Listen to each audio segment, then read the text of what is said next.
Дали нови партиски вработувања се кријат за оправдувањето на министерот за информатичко општество Дамјан Манчевски дека се распишани голем број нови огласи за вработување во државната администрација, поради тоа што голем број на вработени од таму заминале во странство.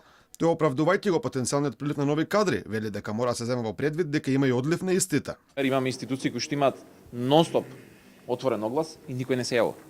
Што во Македонија нема соодветен кадар, а таков кадар имаме потреба секаде во институциите. Така што не би рекол дека има масовен прилив без да земеме предвид дека има и масовен одлив. За жал оди во странство.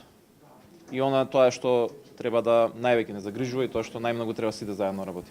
Сомнеш дека станува збор за партиски вработувања, дава и риториката која СДСМ имаше во минатото, а целото се коси со она што го вели Манчевски. Сега владеачката партија, додека беше во опозиција, обвинуваше дека администрацијата е преполнета, а министерот пак сега вели дека таму се потребни нови кадри. Вработувања во јавниот сектор има и ке има. Зошто? Затоа што институциите имаат и голема потреба. Инаку, распишани се голем број огласи за вработување во државната администрација.